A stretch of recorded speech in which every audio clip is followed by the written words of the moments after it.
नमस्कार दोस्तों, आपका फिर से स्वागत है मेरे यूट्यूब चैनल अभिषेक दिल्लीवाला में। और जैसा आपको पता है आजकल पॉडकास्ट मैं कर रहा हूँ।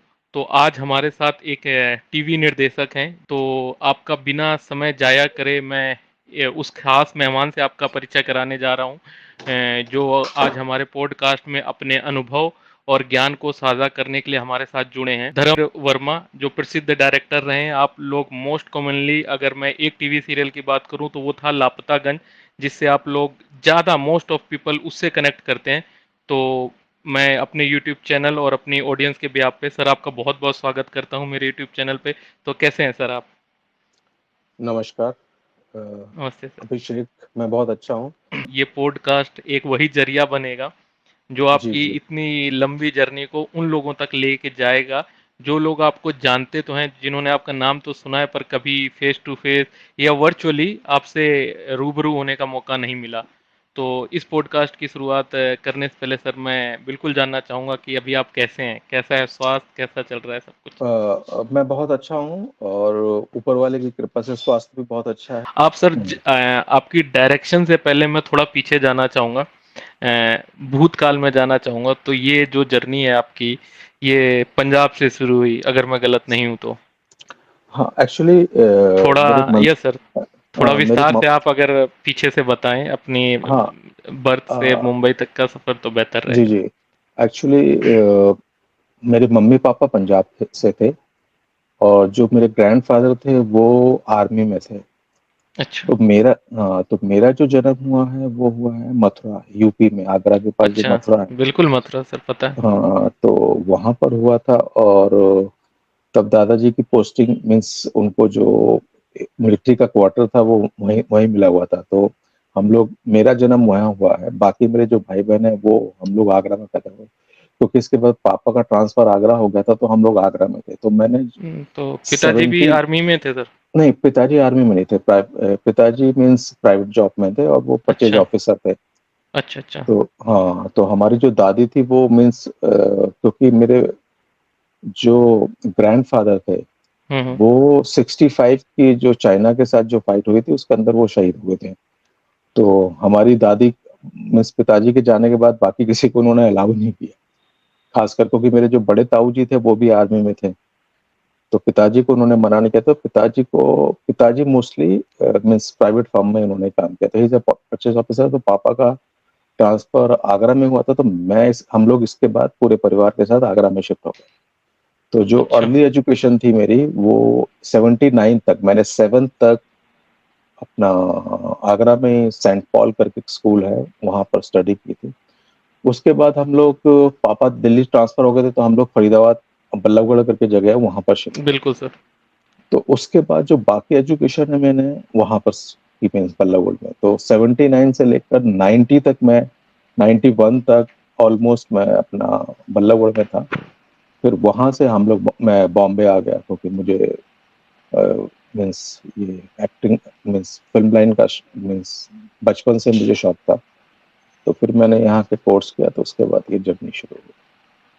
तो सर जैसा आपने बताया कि आपका जन्म आगरा मथुरा में हुआ, फिर आगरा, फिर फरीदाबाद।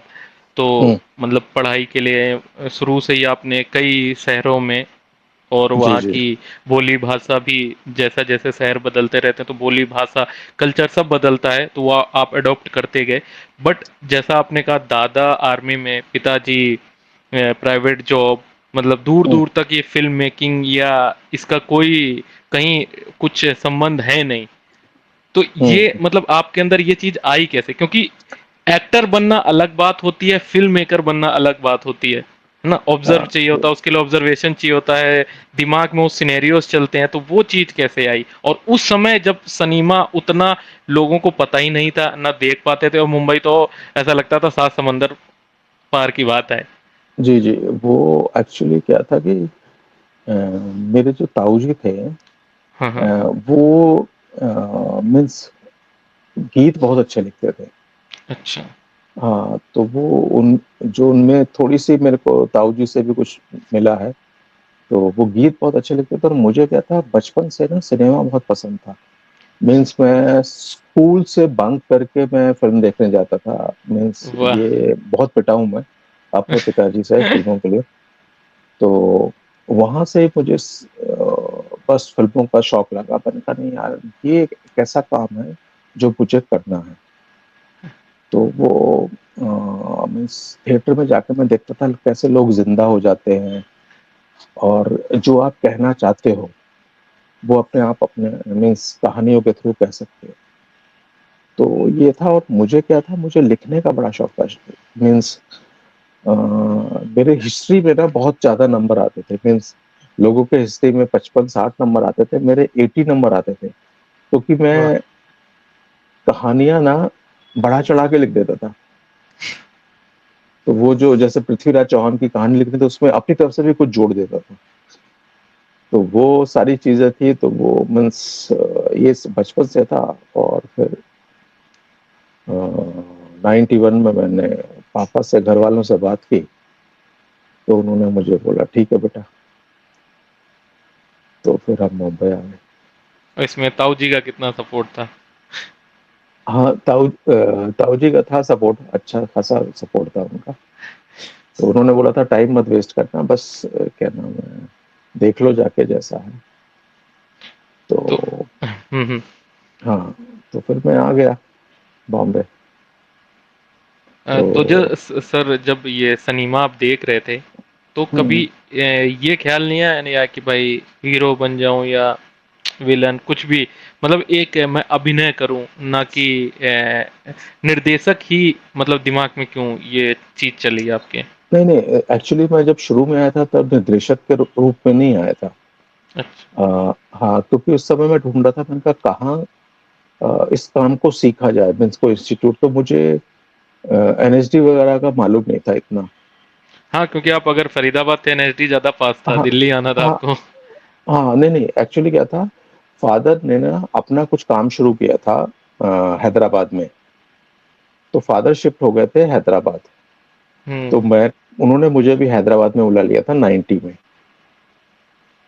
तो वहां पर मैं फादर के साथ ही काम कर रहा था। मीन्स हमारा ट्रेडिंग का काम था।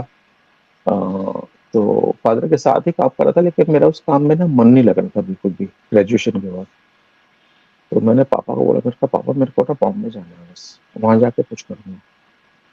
तो फिर मैं हैदराबाद से बॉम्बे आया। तो यहाँ आया तो यहाँ पर रोशन तनेजा आप जानते होंगे, एक मीन्स एफटीआई के टीचर हैं, बहुत फेमस टीचर हैं हम्म। जी, एक्टिंग के। तो उनकी मैंने क्लास की 9 महीने की।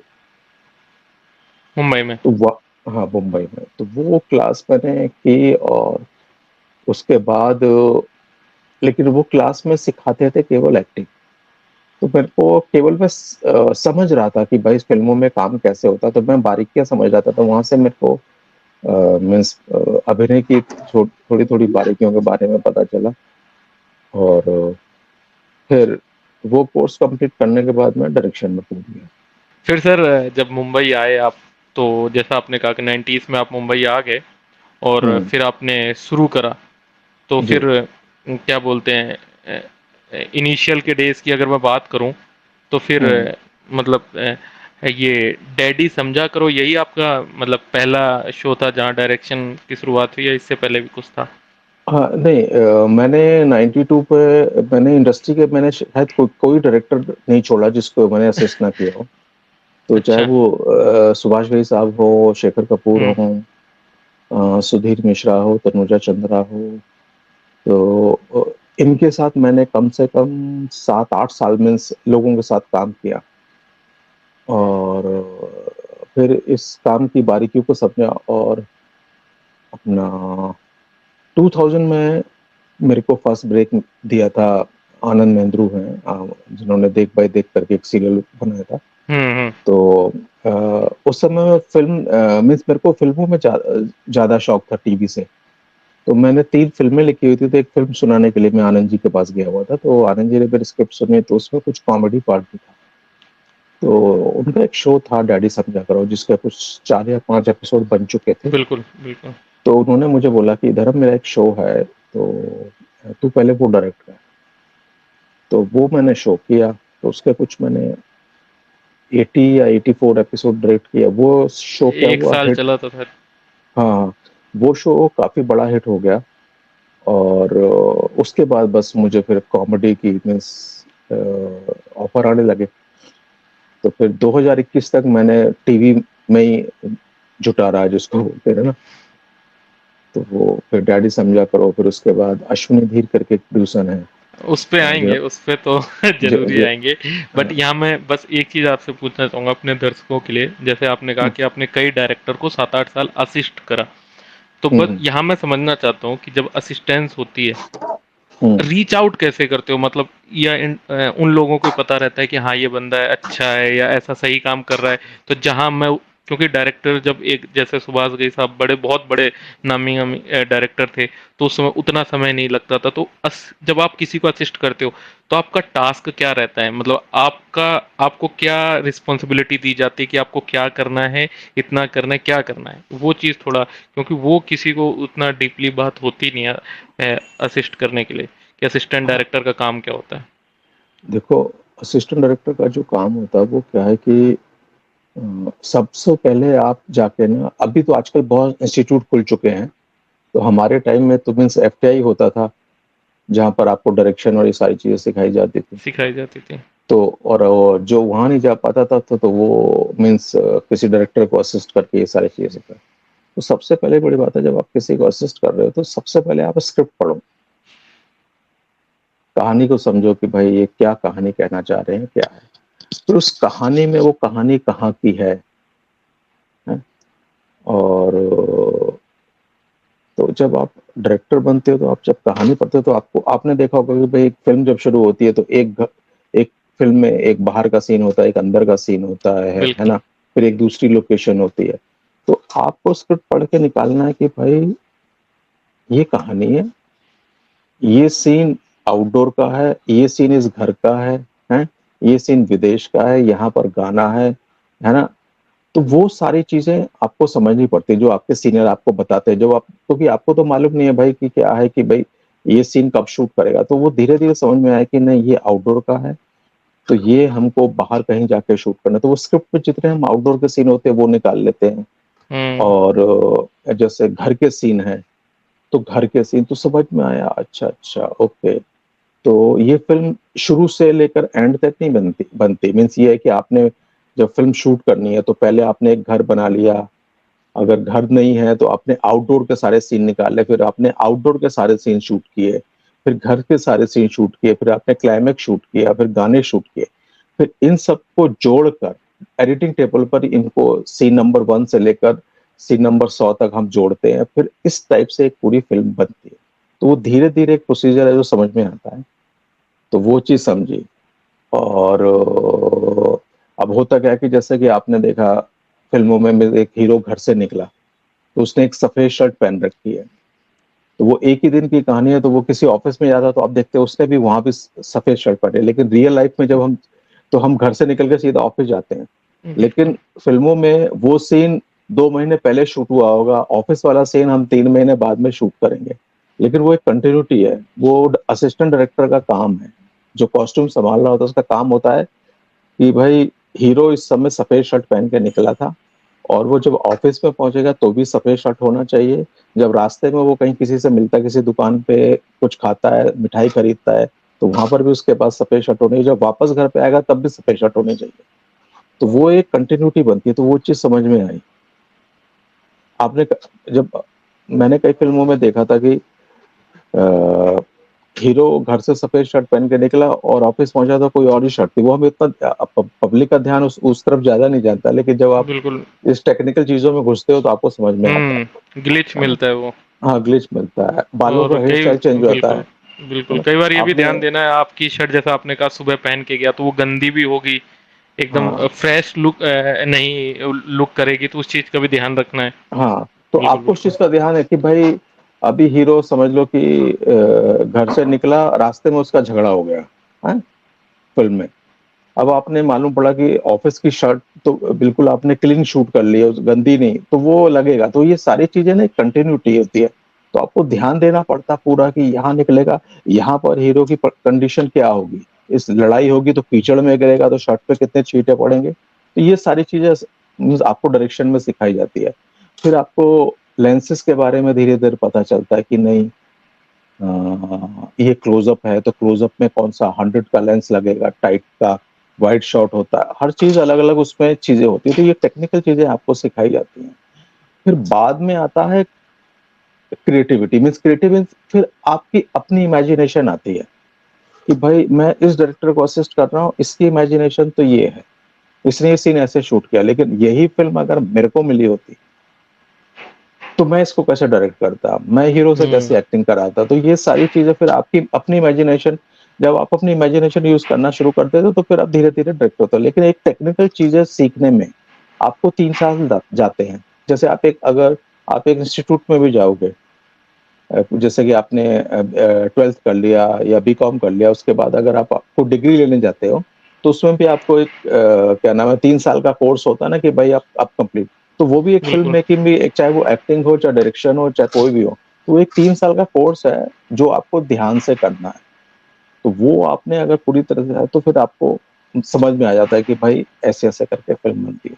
तो मुझे शुरू में क्लैप का काम मिला था। क्लैप आपने देखा अच्छा। होगा, क्लैप हाँ क्लैप बिल्कुल। नहीं हाँ सीन स्टार्ट होने से पहले। हाँ, तो clap clap boy Clapper boy का काम होता है। तो क्लैप किस लिए यूज करते हैं, क्लैप क्या होता है कि आजकल तो साउंड और फिल्म दो, क्योंकि अभी तो डिजिटल हो गया तो साथ में सब बिल्कुल। चलता है। तो पहले क्या था, फिल्म फिल्म अलग होती थी और साउंड की फिल्म अलग होती थी।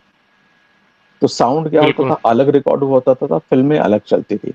तो जो क्लैप का टक मार ये लगता है ना, तो इससे साउंड मीन्स जो डायरेक्टर होता था वो बोलता था start sound means start sound clap. तो हम्म। क्लैप का जो ठक लगता था ना, उससे मीन्स वो एडिटर मैच करता था कि यहाँ से ये सीन का, और उस पर सीन नंबर भी लिखा होता था कि सीन नंबर 32 क्या नाम है, टेक 1, ये सारी चीजें।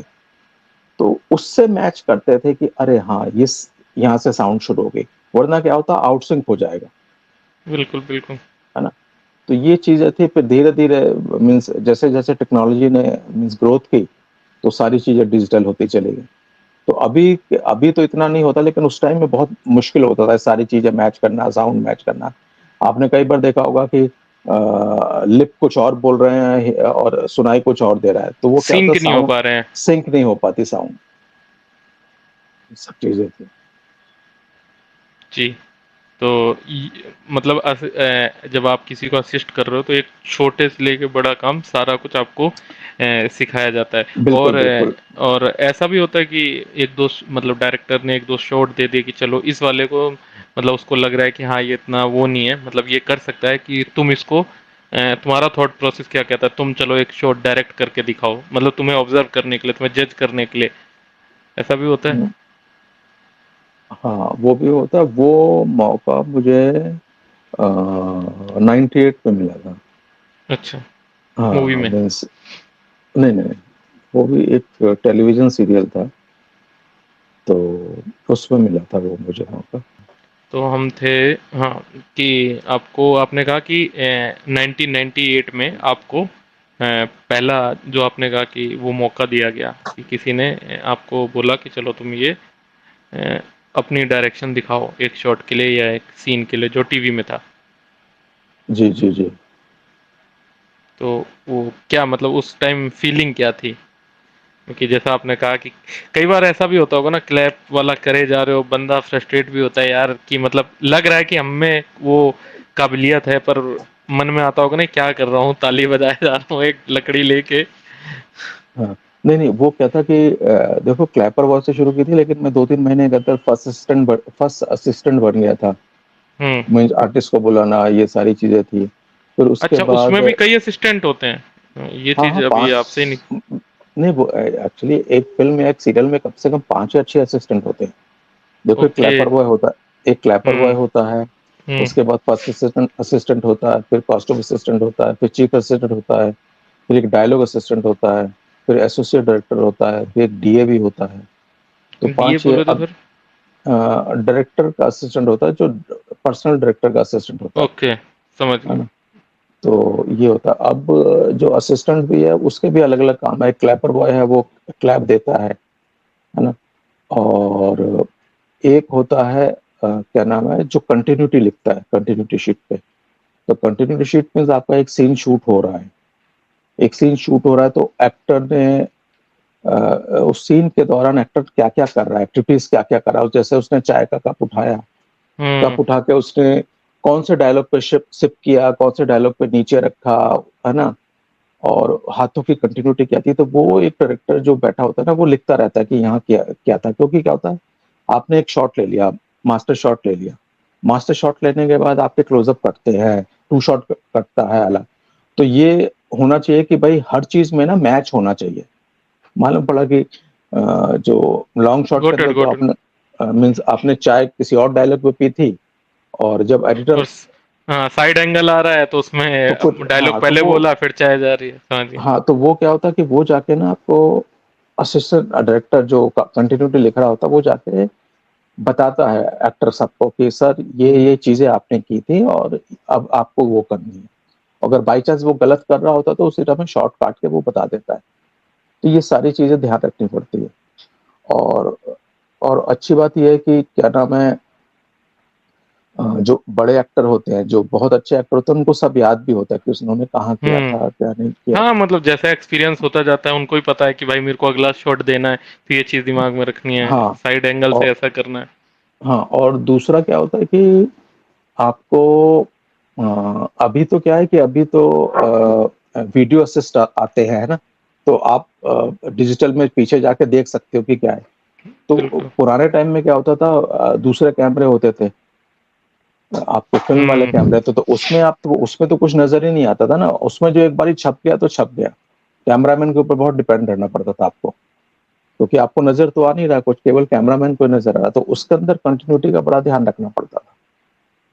तो ये सारी चीजें, फिर कंटिन्यूटी वाला होता है, फिर एक डायलॉग डायलॉग वाला होता है, मीन्स असिस्टेंट होता हम्म। है जो जाके एक्टर को डायलॉग देता है और रिहर्सल कराता है उनके साथ सीन की, या ये सब चीजें। तो ये चीज इसमें, तो इस टाइप से अलग अलग डिपार्टमेंट। फिर एक कॉस्ट्यूम वाला होता है, कॉस्ट्यूम वाले का काम होता है कि भाई इस सीन में ये पहना, आगे कहाँ कंटिन्यूटी बनेगी, क्योंकि क्या होता है जब हम स्क्रिप्ट पढ़ रहे होते हैं शुरू में, तो सब डिसाइड हो जाता है कि भाई सीन नंबर 1 से लेकर यहाँ तक कौन सा कॉस्ट्यूम बना जाए, तो वो कॉस्ट्यूम वाले को बताते हैं। तो हर आदमी का एक डिपार्टमेंट बंधा हुआ है कि भाई ये आपका काम है, ऐसे ऐसा करना। तो ये सब चीजें चलती हैं, फिर वो धीरे ठीक है। धीरे करके फिर आप एक मुकाम पे पहुंचते, फिर आपको सारी जब समझ में आ जाती है, तो ये सारी चीजें करने, क्योंकि जैसे मुझे ये चीजें सब चीजें समझने में 1 साल लग गया था, तो फिर उसके बाद ओके। लग गया था कि भाई नहीं ये है। फिर एक लेंसेज होते हैं, आपको मालूम होना चाहिए, क्लोजअप है तो इसमें 100 का लेंस लगेगा, 75 लगेगा, टू शॉट है तो 50 लगता है, बहुत वाइड शॉट लेना है तो 16 का लेंस हो गया, 20 का लेंस हो गया, ये सब चीजें, ये टेक्निकल चीजें हैं। फिर उसके बाद ये जब ये सारी चीजें आपको मालूम पड़ गई, तो फिर आप अपना इमेजिनेशन यूज करके आप क्या नाम है सीन कर सकते हो। और दूसरा क्या है, टेक्निकल चीजें और होती है कि जो डायरेक्टर बहुत गलतियां करते हैं, आपने देखा होगा, फिल्म में जब आप सीन शूट करते हो तो एक 180 की लाइन यूज की जाती है। समझ लो कि हम्म। ये दो कैरेक्टर खड़े हैं, है ना? व्हाइट कार्डबोर्ड जैसा जो ऐसे दिखाते हैं। हाँ हाँ हाँ, नहीं ये दो कैरेक्टर खड़े हैं, समझ लो ये दो ठीक कैरेक्टर है। खड़े हैं, ये और ये, बिल्कुल। ए और बी। हम्म। अब आपने, आपकी तरफ से कैमरा है, तो ये आपकी तरफ से जो ये जो बंदा है, ये कहाँ पर आया है, आपको कहाँ नजर आ रहा है ये कैमरे के,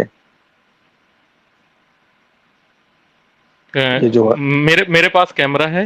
हाँ आप और कैमरा हो तो आपको, तो अच्छा। ये आपको कहाँ नजर आ रहा है, हाँ, लेफ्ट साइड में। हाँ लेफ्ट साइड में नजर आ रहा है ना, तो ये हाँ। राइट में हो गया, बिल्कुल। है ना। तो अब क्या होगा कि ये आपको लेफ्ट में नजर आ रहा था, तो आपने ये शॉट ले लिया, जब आप इसका क्लोजअप काटोगे तो इसकी लुक किधर होगी, मतलब ए वाले की तरफ होगी, ए को देख हाँ रहा होगा। हाँ, मैं इसको देख रहा हूँ तो ये किधर देखेगा कैमरे के, ये कैमरे का तो साइड लुक आएगा ना। हाँ मान लो नहीं देखो, मैं ऐसे देख ये रहा हूँ, कैमरा इधर से आ रहा है। नहीं नहीं देखो, ये कैमरे का लेफ्ट है, ये कैमरे का राइट हाँ है आपकी तरफ से ना, हाँ हाँ। हाँ। अब क्या होगा, ये आपने टू शॉट ले लिया तो ये दोनों ऐसे खड़े हैं। अब जब आप इसका क्लोजअप काटोगे तो इसको देखने के लिए ये right of the camera, right of the camera देखेगा, है ना, और जब ये बात करेगा तो लेफ्ट ऑफ द कैमरा देखेगा, लेफ्ट। है ना। तो लुक हाँ, इस मैच एंगल करेगी से। ना, तो लुक मैच करेगी ना। तो वो भी बहुत गलतियां करते हैं लोग, आपने देखा होगा कई बार दोनों लेफ्ट लेफ्ट में देख रहे हो तो बड़ा जर्क सा लगता है, वो लेकिन जब रियल आप नहीं लगता। रियल नहीं लगता। तो ये क्या एक लाइन होती है कि मीन्स भाई, या तो आप ओएस काट रहे हो तो ठीक है, लेकिन जब आप क्लोजअप काट रहे हो तो जैसे कि ये इसके राइट में है, तो ये बंदा इसको राइट में देखेगा, ये इसको लेफ्ट में देखेगा। तो ये सारी चीजें होती हैं जो कि ना आपको समझ में आती हैं। ओएस जो आपने मैं बोल बोला, ओएस ओएस क्या होता है सर? ओएस, आपने देखा होगा कि भाई कभी बात कैमरा शोल्डर में एक एक्टर है, एक एक्टर के शोल्डर से दूसरे कैमरे आदमी का फेस नजर आ रहा है, हाँ तो हाँ, वो बिल्कुल डायरेक्ट लुक मिलती है ना पूरी, पूरा। बिल्कुल अगर बिल्कुल। मेरा कैमरा यहाँ लगा है तो मेरा भी ये हाँ हाँ, मीन्स ये पोर्शन समझ नजर गया। आएगा और आपका फेस भी नजर आएगा। तो उसको ओएस कहते हैं, ओवर द शोल्डर हुआ। फिर क्लोजअप होता है, फिर टू शॉट होता है, फिर वाइड होता है, टॉप एंगल हो गया, लो एंगल हो गया, है ना। ये सब चीजें अब वो कहानी की डिमांड पे आप लगाते हो कि मुझे यहाँ क्या लगाना है। ये जो डायलॉग है ये टू शॉट में अच्छा लगेगा, क्लोजअप में अच्छा लगेगा, वाइड शॉट में अच्छा लगेगा, किस में अच्छा लगेगा। ये हम्म। टोटल डायरेक्टर की क्रिएटिविटी, उसके क्या नाम है, इमेजिनेशन के ऊपर पूरी डिपेंड करती राइट राइट, कि कोई है ना। ऐसा तो डायलॉग है जो कई बार हाँ, रिपीट दिखाते हैं टीवी पे, तो वो मल्टी कैम से शूट करने की जरूरत है, मतलब डिफरेंट डिफरेंट एंगल से लोगों को दिखाया जाए, या एक ही बार बोल दिया वैसा।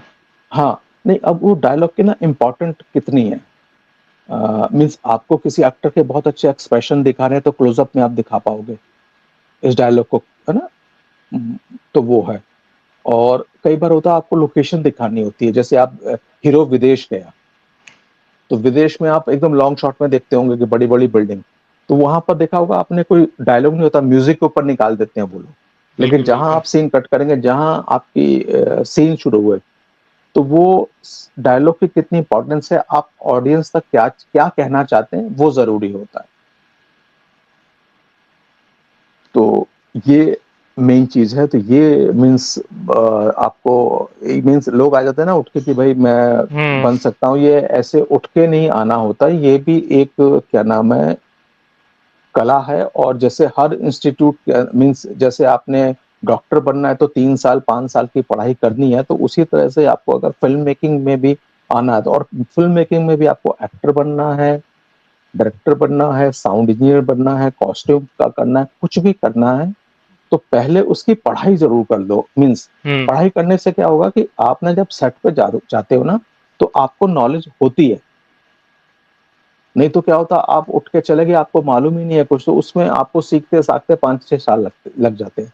तो अगर आपने 3 साल का, 2 साल का, 1 साल का कोई भी कोर्स किया होगा, तो आपको मालूम पड़ जाता है कि बिल्कुल नहीं बिल्कुल। भाई ये है। क्योंकि क्या होता है, एक एक्टर होता है, एक एक्टर जब सेट पे जाता है तो उसको माइक लगता है, हम्म माइक में तो उसको इंस्टीट्यूट पर सिखाया जाता है भाई कि हम्म यहाँ पर इतना चिल्लाना नहीं है, इतनी हम्म मीन्स आवाज नहीं, ये हम्म माइक कैच कर लेगा, तो वो सारी चीजें हम्म। आपको सिखाई जाती है। समझिए तो ये कि एटलीस्ट बेसिक आप अपने क्लियर करके बिल्कुल आइए, बिल्कुल थोड़ा बिल्कुल, सा हाँ अध्ययन करिए। हाँ, अध्ययन कीजिए, उसकी थ्योरी पूरी समझ लीजिए, और उसके बाद आप आइए। और फिर फिर आपका इमेजिनेशन है पूरा का पूरा, आप कितनी अच्छी तरह से कहानी कह सकते हैं, क्या कहना चाहते हैं, समय के साथ चलते हुए, मीन्स आपको कहानी कहनी है, तो बस वो है फिर आपका पूरा का पूरा। और इसी पे मैं पॉइंट ले लेता हूँ, जैसा आपने कहा, कई बार सर ऐसा भी होता होगा, कोई डायरेक्टर तो अच्छा है, हाँ। स्टोरी टेलर उतना अच्छा नहीं है वो, ये चीजें होती हैं। क्योंकि समटाइम्स मूवी तो बाद में बनेगी, हम्म कोई सीरियल या शूट तो बाद में होगा, उससे पहले अगर आप किसी बड़े बंदे को या किसी को अप्रोच कर रहे हो, तो आपको उसको पूरी कहानी बतानी है। तो आप कितने हम्म अच्छे स्टोरी टेलर हो, ये हम्म भी बहुत मैटर करता है। आपकी स्टोरी टेलिंग ऐसी आई कि आपने मेरे को इन्फ्लुएंस कर दिया, हम्म कि मतलब पिक्चर जो आप बनाने जा रहे हो उस कहानी में दम है 80%, पर आपके सुनाने का अंदाज ऐसा था कि वो घर कर गई, मेरे को एकदम समझ में आ गया और मैं रिलेट कर गया। तो हम्म ये एक डायरेक्टर के लिए, ये एक हम्म जो भी व्यक्ति जाए, प्रोड्यूसर जाए, जो भी किसी को चेस करने जाए, इस पॉइंट का कितना वैल्यू है, मतलब ये चीज हाँ, कितनी आप में क्वालिटी इसकी होनी चाहिए। हाँ, इसकी बहुत वैल्यू है। हाँ, लेकिन देखो क्या होता है कि मैं ऐसे बहुत से डायरेक्टर को जानता हूँ और मैंने असिस्ट भी किया, मैं उनके नाम नहीं लूंगा, बिल्कुल भी। जिनकी ना जिनकी स्टोरी टेलिंग बहुत कमाल की है। हम्म। मैं बताता हूँ, 93 या 94 का एक किस्सा है। मैं एक ऑफिस में घुसा था एक डायरेक्टर को असिस्ट करने के लिए।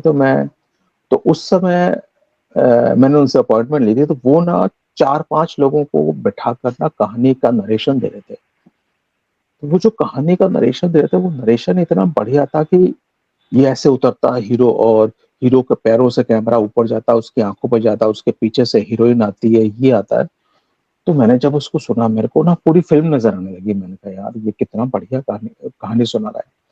लेकिन जब मैंने उनका काम देखा, मीन्स वही सीन जब उन्होंने शूट करके देखा, तो वो बिल्कुल। सीन ना बिल्कुल ही भलता, मीन्स कुछ और ही बन गया।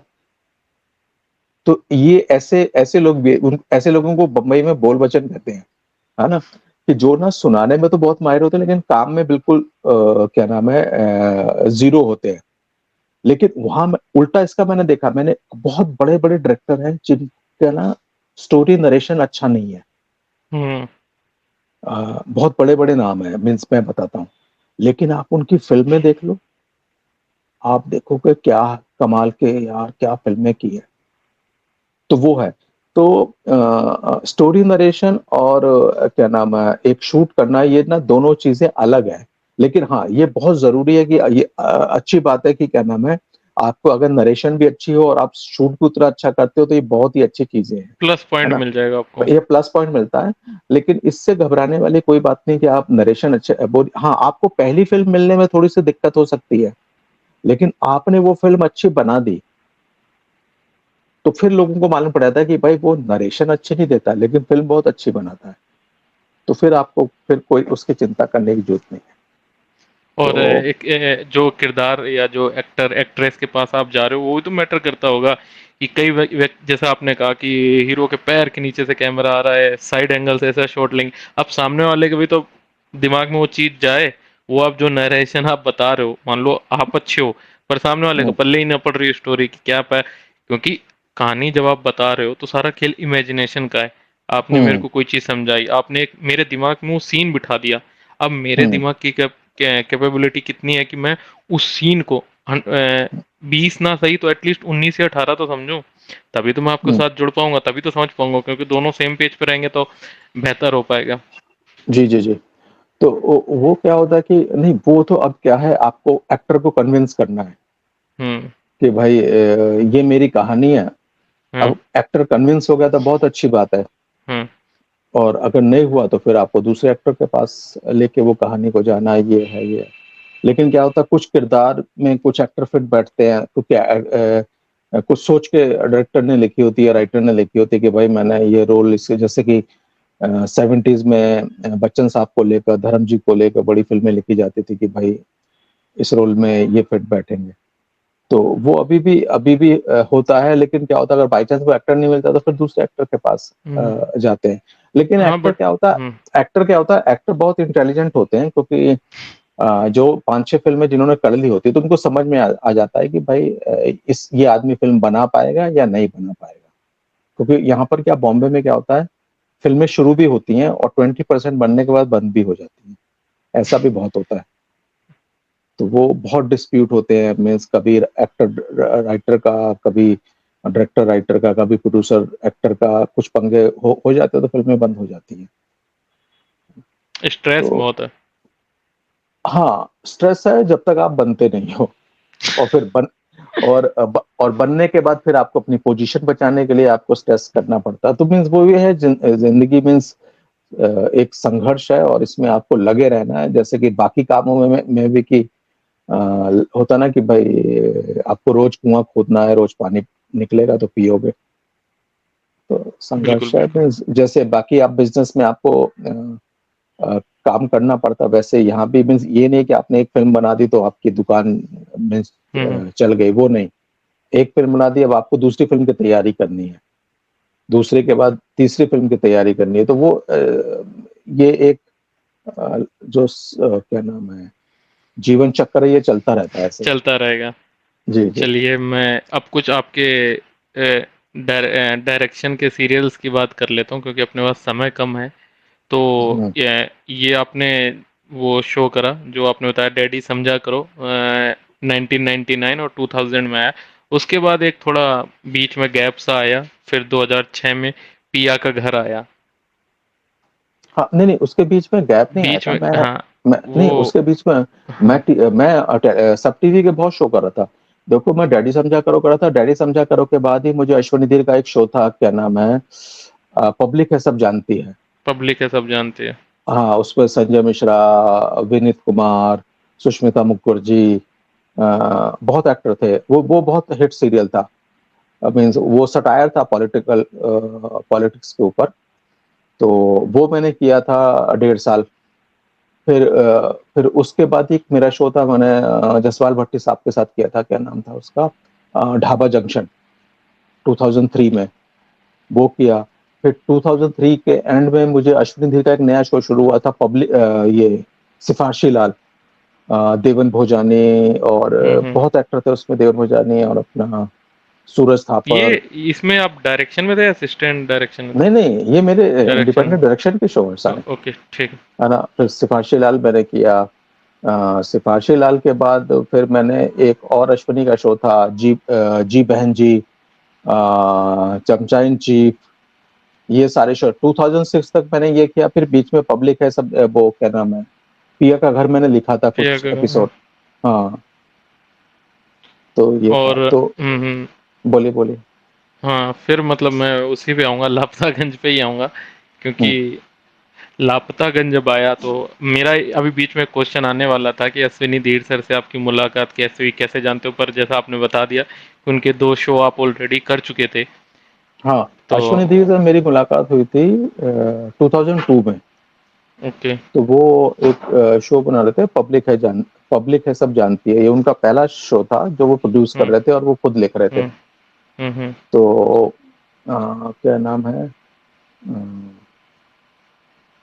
तो अश्विनी जी का मेरे पास कॉल आया था क्योंकि मैं उस समय डैडी समझा करो रहा था। तो मुझे कॉमेडी के लिए ना काफ़ी वो आते थे, तो उन्होंने डैडी समझा करो देखा था। तो उन्होंने हुँ, मुझे बुलाया कि धर्म ऐसे-ऐसे करके शो है, तो वो है। तो फिर वो शो मैंने डायरेक्ट किया था। तो उसके बाद से उनके साथ एक बॉन्डिंग हो गई, तो जो कि 2019 तक मैंने उनके साथ का मीन्स ऑलमोस्ट मैंने, अगर उन्होंने 10 शो बनाए तो 9 शो मैंने डायरेक्ट किए हैं। तो इस पे मैं एक चीज़ पूछूँगा, जैसे प्रोड्यूसर तो हो गया पैसे लगाने वाला, हुँ, डायरेक्शन के लिए डायरेक्टर को प्रोड्यूसर के दिमाग में अगर आपने काम कर रखा है तो वो जज कर लेता है कि चलो भाई इसकी डायरेक्शन अच्छी है, अगर मैं फनी शो बना रहा हूँ, कॉमेडी शो बना रहा हूँ, तो इसका आउटपुट किसी कंप्लीटेड शो से वो ले लेता है। हुँ। अगर कोई न्यू थीम या अलग कुछ है तो क्या वो डायरेक्टर के भी ऑडिशन होते हैं, या मतलब कैसे डायरेक्टर कैसे फाइनलाइज करे जाते हैं? क्योंकि नहीं प्रोड्यूसर डायरे तो आ गया कि हाँ, नहीं भाई मेरे डायरेक्ट को नहीं, नहीं, डायरेक्टर का क्या है, आपका उसका पिछला रिकॉर्ड देखा जाता है सर, है हुँ, ना? हुँ, तो मेरा डैडी समझा करो हिट था काफ़ी। तो उन्होंने देखा कि धर्म को कॉमेडी की सेंस है। तो फिर उन्होंने मुझे बुलाया। बुलाया तो मैंने शूट किया, तो उनको मेरा काम पसंद आया। चैनल मैं पहली बार 2003 में नॉमिनी हुआ था अवार्ड के लिए। तो उस समय कॉमेडी के डायरेक्टर नॉमिनी नहीं होते थे। बिल्कुल, बिल्कुल। तो मैं तब भी इंडियन टेली अवार्ड में मैं नॉमिनी हुआ था, पब्लिक है सब जानती के लिए, बेस्ट डायरेक्टर में। तो और मीन्स अभी क्या था, अभी जब मैं डैडी समझा को डायरेक्ट कर रहा था, तो अब मेरी जो शक्ल है और मैं जैसे बात करता हूँ, मेरे को सब लोग बड़े बोलते थे कि यार ये आपने इसको कॉमेडी के लिए बुला तो लिया, लेकिन ये तो बहुत सीरियस सीरियस डायरेक्टर है। इनको तो कॉमेडी की सेंस ही नहीं है। लेकिन मेरे मेरे को मालूम है मुझे कॉमेडी कैसे निकालनी है। जब मेरे आनंद जी ने वो शो के मीन्स एक्टर ने बोला, अरे आपने गलत गलत डायरेक्टर चूज कर लिया, इसको तो कॉमेडी की सेंस नहीं है। तो फिर आनंद जी ने मेरे जब रात को मेरी क्या नाम है अपना रशेस देखे, कहते नहीं ठीक है, बढ़िया तो किया इसने। तो वो है, वो ये नहीं है कि भाई आपको खुद भी उसके लिए कॉमेडी करनी होगी, वो जरूरी नहीं है कि ये डायरेक्टर तो भी है ही। मीन्स कि भाई बिल्कुल, बिल्कुल। भाई आप अगर आप जॉनी लीवर साहब को लेके फ़िल्म बना रहे हो तो आपको खुद भी जॉनी लीवर की तरह कॉमेडी आनी चाहिए। ये जो है उसकी इमेजिनेशन होती है। अभी मैं कई सीन शूट करता हूँ तो एक्टर कहते हैं धर्म जी इस सीन में ना हँसी नहीं आ रही, ये सीन मज़ा नहीं आ रहा। तो मैं उनको बोलता था, मैंने कहा आप चिंता मत करो, जब आप टेलीकास्ट देखोगे ना तो आएगी इसमें। मैंने कहा वो हँसी मैंने आएगी। पंचेज़ कुछ चीज़ें हाइलाइट की हैं। तो फिर उसके बाद जब एक्टर देखते थे कहते हाँ सर आपने बिल्कुल ठीक बोला था, बिल्कुल वो। तो वो क्या होता है कि वो डायरेक्टर को मालूम होता है कि भाई कहाँ पर क्या करना है मुझे, जिससे कि वो हो। बाकी स्क्रिप्ट फनी होना बहुत ज़रूरी है ना? और अगर और ऐसा भी नहीं होना चाहिए कि भाई हर लाइन के ऊपर हँसी आ रही, हर लाइन पे क्या, फिर तो किसी बिल्कुल, को बिल्कुल। समझ भी नहीं आएगा। तो वो वो बहुत सीन ज़रूरी है। कैसा है वो भी तो मैटर करता है, उसके ऊपर उसमें डिपेंड हँसी की करता है आप नीड क्या है, कहना नहीं है। नीड है, हाँ, तो बिल्कुल। वो चीज़ है बहुत। और अश्विनी धीर से एक कनेक्शन का ये भी राज तो नहीं है कि पंजाब और उत्तर प्रदेश का बैकग्राउंड दोनों लोगों का नहीं, कहानियाँ कुछ-कुछ सेम है। हाँ, नहीं वो तो है। लेकिन वैसा कुछ नहीं था क्योंकि अश्विनी जी बहुत ही प्रोफेशनल आदमी है। हाँ, हाँ। मीन्स उनके उनका क्या है कि भाई काम आदमी कोई नहीं कर रहा तो वो 1 मिनट में बता देते कि नहीं भाई, हुँ। सबसे पहले वर्क इज़ वर्शिप जो है ना कि पहले काम करो। हुँ, और हुँ। ये है कि उनको मेरा काम पसंद आया और मीन्स हम लोग कम से कम 18-19 साल तक हम लोगों ने साथ में काम किया है। बिल्कुल, बिल्कुल। और जब तो सर लापतागंज पे मैं आऊँगा, जब लापतागंज शुरू हुआ, उस समय तो हाँ, चलो आपके लिए एक जैसे पीछे शोज़ थे, आपने शुरू करे, आप वेरी कॉन्फिडेंट थे नहीं, कि नहीं, भाई मैंने हाँ, नहीं, नहीं, अभी लापतागंज की भी अपनी एक कहानी है। अच्छा, लापतागंज में मैं डायरेक्टर था ही नहीं, हाँ, पहले कोई और डायरेक्टर थे। वो तो चंद एपिसोड थे ना कुछ?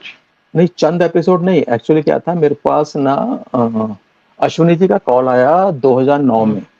हुँ, तो कह रहे कि धर्म मैं ना शरद जोशी जी की कहानियों पे ना एक सीरियल बना रहा हूँ लापतागंज, तो आप हुँ, ना उस शो में क्रिएटिव डायरेक्टर बन के आ जाओ। तो मैंने कहा हाँ, क्रिएटिव डायरेक्टर, तो मैंने कहा वो तो फिर मैंने कहा क्रिएटिव डायरेक्टर तो हो गया कि मेरे को स्क्रिप्ट पढ़नी है और क्या नाम है दूसरा डायरेक्ट करेगा और उसके एपिसोड फाइनल करके चैनल के साथ डीलिंग वगैरह।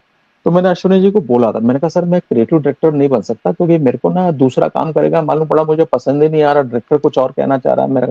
तो मैंने कहा नहीं अश्विनी जी मैं नहीं कर सकता, आप किसी और को ले लो। तो मैंने कहा आप मुझसे डायरेक्ट कर लीजिए। तो कह रहे नहीं नहीं वो डायरेक्टर तो ना शो कोई 2-3 और हैं जो चैनल ने दिए हैं वो डायरेक्ट करेंगे। तो मैंने कहा ठीक है कोई बात नहीं। तो ये बात 19 सितंबर 2009 की बात है। तो उन्होंने की शूटिंग शुरू हो गई। तो कुछ उन्होंने 5-6 दिन शूटिंग की। तो करने के बाद उनका मेरे पास कॉल आया दोबारा कि धर्म क्या कर रहे हो? तो मैं कहीं था, मैंने कहा नहीं, कहता कल यार मिलने आओ। तो मैंने कहा ठीक है, फिर मैं मिलने गया। तो उन्होंने बोला कि यार धर्म ये शो है तो मैं चाहता हूँ कि आप ही करो इस शो को। कहता लेकिन अभी शुरू में 2-3 डायरेक्टर और भी जुड़े हुए हैं वो सब। मैंने कहा ठीक है कोई बात नहीं। तो मैंने कहा सब अपनी-अपनी अलग-अलग कहानियाँ कहेंगे। तो फिर ऐसे करके मुझे वो मिला, फिर मैंने वहाँ पर 2-3 एपिसोड बिगिनिंग के किए। तो वो जो एपिसोड थे वो अश्विनी जी को भी और चैनल को भी बहुत पसंद आए। तो फिर वो उसके बाद मीन्स मैं ही रेगुलर हो गया क्योंकि डेली सोप था तो फिर मैंने किया। फिर कभी मैं बीच में नहीं होता था, मेरी मीन्स कहीं बाहर गया हूँ, कुछ गया हूँ, क्योंकि मैंने कुछ साढ़े 5 या 6 साल उसको डायरेक्ट किया। तो बीच में कोई आता 1075 एपिसोड्स आपने टोटल करे हैं उसके। 1075। बस बहुत होते हैं। हाँ, तो ये ऐसे-ऐसे करके हुआ। लेकिन ये है कि वो 5 साल मीन्स आप बता नहीं सकता क्योंकि हमारा जो सेट था वो आउटडोर था और चाहे बारिश हो, चाहे गर्मी हो, चाहे हुँ, कैसा भी मौसम हो, वो मीन्स उसने जिसको बोलते हैं ना कि मीन्स बोलते हैं ना कि ये मेहनत की रोटी जिसको बोलते हैं कि मीन्स खून वही है। पसीने की कमाई, तो वही थी वो। लेकिन हाँ, अच्छा ये है हाँ, कि उस सीरियल से शोहरत मीन्स मुझे अभी तक किस्से याद है कि कनाडा से, यूके से, यूएस से, पता नहीं कहाँ-कहाँ से फॉरेनर आते थे। मीन्स इंडियन जो वहाँ रहते थे, वो आके एक्टरों से मिलते थे और वो बोलते थे यार एक्टर तो है ठीक है लेकिन हमको डायरेक्टर से भी मिलना है। तो वो ना मुझसे भी आके मिलते थे कि मीन्स कहते नहीं सर अब हमको बहुत अच्छा हम्म लगा और आपका काम बड़ा पसंद है, ये सारी चीजें। तो ये सब चीजें थी। सर और इसमें मैं एक चीज पूछूंगा, अभी आपने थोड़ी हम्म, देर पहले जिक्र करा था क्रिएटिव डायरेक्टर का, वो क्या होता है, हम्म। थोड़ा वन लाइनर उसके बारे में बता दो ताकि हमारे दर्शकों को डायरेक्शन में क्या क्या टर्म होती हो एटलीस्ट उसके बारे में पता चल जाए। सर क्रिएटिव डायरेक्टर क्या होता है कि आजकल क्या होता है कि जैसे डेली सोप बहुत होते हैं, डेली सोप होता है आजकल, फिल्म में भी बहुत कुछ हो गया, क्रिएटिव डायरेक्टर हो जाता है, शो रनर होता है। तो उस आजकल हम्म। क्या है कि चैनल हुआ या ओटीटी कुछ भी हुआ, वो एक फिल्म या कोई एक सीरीज या कोई एक टीवी सीरियल पास करते हैं, तो एक आदमी को वो चूज करते हैं कि भाई ये आदमी, ए आदमी है, बी आदमी जो भी होगा, ये क्रिएटिव डायरेक्टर है, इसको बिगिनिंग से लेकर एंड तक पूरी फिल्म की कहानी मालूम है ना? तो उसको हर चीज मालूम होती है, उसको कैरेक्टर के बारे में भी मालूम होता है, सब कुछ। अब क्या होता है आजकल जो डेली हम्म। सोप होते हैं उसमें क्या होता है, हर 10 दिन बाद ना दूसरा डायरेक्टर होता है। तो जो क्रिएटिव डायरेक्टर होता है ना उसको पूरी मालूम होती है, उसको सारे एक्टरों के सुर भी मालूम होते हैं। तो जो नया बिल्कुल बिल्कुल। डायरेक्टर आता है ना तो उसको बताते हैं, देखो इस कहानी का ये सुर है, आपको ऐसे इसको डायरेक्ट करना, ये है इसमें, इसमें आप अपनी तरफ से मीन क्रिएटिव डायरेक्टर होता है कि वो एक जो डायरेक्टर होता है ना उसकी क्रिएटिविटी पे एक कंट्रोल जिसको करना होता था। लेकिन उसमें भी क्या होता है कि आजकल क्या होता है 6 महीने में लोग डायरेक्टर बन जाते हैं, जिनको केवल एक्शन कट बोलना आ गया, लेफ्ट राइट मालूम है ना? और डेली सोप इतना इतना ज्यादा काम हो गया है कि भाई चलो भाई इसको बुलाओ, क्रिएटिव डायरेक्टर है वो उसको बता देगा कि एक्टर को कैसे एक्टिंग करनी है, वो इसको सीन समझा देगा, शूट कर लो। तो ये सारी चीजें शुरू हो गई हैं। लेकिन ऐसा नहीं है, इस आदमी की वैल्यू बहुत होती है। मीन्स आपको मीन्स अगर आप क्या बोलते हैं कि अगर आपको जैसे कि हर महीने आपका डायरेक्टर चेंज हो रहा है, कुछ हो रहा है फिल्म के अंदर, मुझे लगता नहीं है क्रिएटिव डायरेक्टर की जरूरत होती है, क्योंकि फिल्म एक राइटर और एक डायरेक्टर सोच के करते हैं। हाँ सीरीज वगैरह में आप सीरीज में और टेलीविजन सीरियल डेली सोप में आप क्रिएटिव डायरेक्टर ला सकते हैं, क्योंकि उसमें क्या होता है कि हर 6 महीने बाद, हर महीने 15 दिन बाद दूसरा डायरेक्टर आ जाता है। तो एक क्रिएटिव डायरेक्टर होता है, उसको पूरी कहानी का, उसको पूरी फिल्म फिल्म उस कहानी का सुर मालूम होता है, उस टेलीविजन सीरीज का। तो वो समझाता था, तो उससे क्या होता है लोगों को जर्क ना लगे कि यार उस एपिसोड में तो उस एक्टर ने ऐसी एक्टिंग की थी, अभी ऐसे ऐसे क्यों कर रहा है। तो वो सारी समझ गया। चीजों का ध्यान रखने वाला एक क्रिएटिव डायरेक्टर होता है, जो सेट पे रहता है, जो सारी चीजें ये देख ध्यान रखता है। समझ गया, मतलब जहाँ भी लॉन्ग रन की बात है वहाँ क्रिएटिव डायरेक्टर की हाँ नीड हाँ है, अदरवाइज नहीं। हाँ हाँ। तो ये है। तो फिर सर लापतागंज जब शुरू हुआ, आपने डायरेक्शन शुरू कर दी, हाँ शो हिट होने लग गया, लोग जानने लग गए, आपके लिए मतलब पर्सनल अनुभव, ये कितना एक डायरेक्टर के लिए डिफिकल्ट होता है कि कोई एक न्यू शो तो चलो अलग चीज होगी, उसमें जो किरदार आ रहे हैं, कुछ हम्म किरदार ऐसे आते हैं जो उनके लिए मतलब बड़ा शो या ये पहला ही शो होता है, तो हम्म। कितना मतलब उनके साथ काम करना इजी डिफिकल्ट कैसा रहता है, या वो इंडिविजुअल पे होता है कि यार अगर कोई टैलेंटेड है तो उसके लिए फर्स्ट और शो करे वो मैटर नहीं करता। हाँ नहीं देखो क्या होता है, लापतागंज में क्या था कि लापतागंज की खासियत ये थी कि ये ना जमीन से जुड़ा हुआ और एक अपना जो रियल वाली कहानियां थी, जो हाँ एक हाँ हाँ नॉर्मल मिडिल क्लास फेस करता है, मिडिल, बिजली पानी की समस्या, हाँ। वो थी। तो हमने इसमें क्या था मोस्टली ना, एक्टर जो लिए थे वो एनएसडी के और थिएटर से की जिनकी बैकग्राउंड थी ना उनको लिया था। हम्म। हम्म। तो जो एक्चुअली, और जिसने क्या थिएटर किया होता है ना, उसने 2-3 साल जिसने थिएटर में लगाते तो उसको अच्छी पकड़ हो जाती है एक्टिंग के ऊपर और ये सारी चीजें। तो हमने मोस्टली कलाकार वैसे लिए थे, और धीरे धीरे सब अपने किरदार में रम गए थे। 2-3 महीने के अंदर बिल्कुल।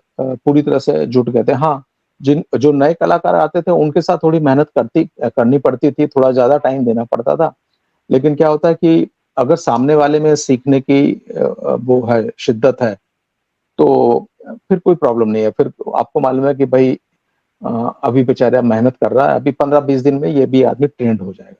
तो आप अगर कंटिन्यू कोई काम को पकड़ के अगर लगे रहो तो एक दिन तो मीन्स हम्म। आपके अंदर वो चीज आई जाती है, परख आई बिल्कुल जाती है। बिल्कुल। बिल्कुल, बिल्कुल। और जैसे आपने कहा कि अब एक चीज़ में है, ये लापतागंज की नहीं है, मतलब जो भी सीरियल हो, एक ये पर्टिकुलर डायरेक्टर के लिए आप एक शो बना रहे हो, जैसे मैं आप इस लापतागंज के ही कुछ कलाकारों के साथ, जिनके साथ मैंने हाल ही में पॉडकास्ट करा था, उन सब का यही फीडबैक था कि भाई सिर्फ टाइम 12 घंटे की हो रही है, 10 घंटे की हो रही है, मतलब आपको वहाँ अवेलेबल रहना है आपके शॉट के हिसाब से। तो एक एक्टर या एक्ट्रेस आई, उसने अपना शॉट दिया, उसका हम्म, हो गया, वो अपने वैनिटी वैन या रूम जहाँ भी है, स्टे रूम, वहां जाके बैठ गए। बट हम्म, फिर दूसरा शॉट लगा है, तो एक हम्म, डायरेक्टर के लिए क्या है, उसको तो पूरे मतलब टाइम कैमरे के पीछे बैठे रहना है। एक्टर हम्म, एक्ट्रेस अपना शॉट दिया, हट गए, दूसरे आ गए। हम्म, क्या बोलते हैं, नॉर्मल अगर बाइक मोहल्ले का भी भीड़ का भी शॉट दिखाना है, तो उसमें भी डायरेक्टर की प्रेजेंस चाहिए, क्योंकि जी उसको जी। क्या दिखाना है उसको पता है। तो एक डायरेक्टर के लिए कितना हेक्टिक होता है कि यार पूरे दिन वो मतलब 12 घंटे है, तो वो बैठा है 12 के 12 घंटे, हाँ है ना। हाँ ये और हाँ मैं पूरा कर देता हूँ, फिर आप बताना। और जैसे किरदार का है कि हफ्ते किसी ने छुट्टी मांग ली, तो मान लो हफ्ता भर ये किरदार का सीन आप नहीं दिखा रहे हो, आपने दिखा दिया कि वो बाहर गया है, कुछ भी स्टोरी दिखा दी, तो उसका नहीं होना है, वो तो चला गया।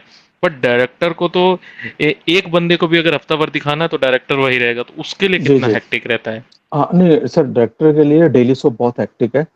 और अगर वो कंटिन्यू कर रहा है तो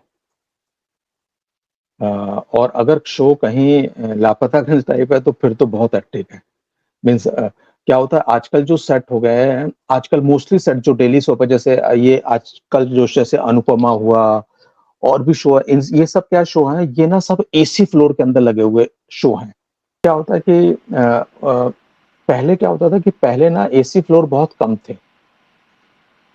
तो अभी आजकल क्या है, एसी फ्लोर है। तो एसी फ्लोर में अगर आप जैसे फैमिली ड्रामा शूट कर रहे हैं, तो फैमिली ड्रामा में क्या होता है कि आपको इतना इतना प्रेशर नहीं पड़ता। लेकिन क्या होता है, एक्टर जहां पर 20-25 एक्टर हैं, 20-25 क्राउड है, वहां पर बहुत एक्टिव होता है। क्योंकि क्या होता है, सारे एक्टर एक्टर क्या होता है, एक्टर में ना एक बचपना होता, बचपना में बच्चे जैसा होता है एक एक्टर में देखना।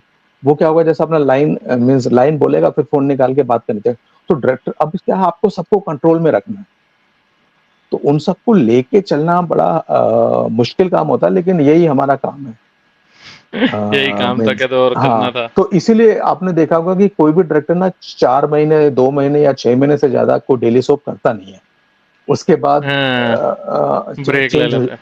हाँ, अभी जैसे कि अभी मैं भी जब शूट करता हूँ, अब जब मैं शूट करता हूँ, तो मैं अगर 2 महीने कंटिन्यू शूट करता हूँ, तो उसके बाद 15 दिन का रेस्ट लेता ही लेता हूँ कि नहीं भाई, ये है।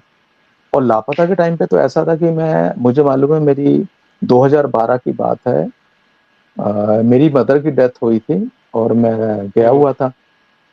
लेकिन वहां पर वो 13 दिन का एक रिचुअल होता है, तो मैं वही 13वीं होती है। 13वीं तक, तो 13 दिन तक, हम्म, क्योंकि मैं सबसे बड़ा था, तो मैं हम्म। वहां बैठा था और मैं फोन के ऊपर डायरेक्ट कर रहा था। अच्छा, हाँ, मैं इतना फरीदाबाद में प्रेशर। था। हाँ, वहां था, तो मेरे असिस्टेंट थे, वो कर रहे थे, तो वो मुझे सीन सुनाते थे कि ये सीन आया है सर, ये। तो मैं उनको फोन पे बताता, मैंने कहा नहीं, एक काम करो, इधर इसको ऐसे कर लो, ऐसे कर लो, ये कर लो। तो उस टाइप से जुड़ा रहता था मैं पूरा का पूरा। तो मेरा क्या है कि नहीं यार, अगर कोई काम पकड़ा है तो उसको ईमानदारी से ही करना चाहिए, पूरी के पूरे। तो क्योंकि ये जैसा ये बहुत टेलीविजन बहुत डिमांडिंग है, मतलब हाँ हफ्ते में 5 दिन शो आ हाँ ही रहा है ना। हाँ तो टेलीविजन हाँ अब शूटिंग प्रॉपर चाहिए, वरना चैनल का प्रेशर है कि भाई दो। हाँ। और तो दूसरा क्या, जैसे फिल्मों में क्या है, फिल्मों का एक शेड्यूल होता है कि ये फिल्म हम्म 45 दिन शूट होगी, ये 60 दिन शूट होगी, ये 70 दिन शूट होगी, ये 90 दिन शूट होगी, ये 100 दिन शूट होगी।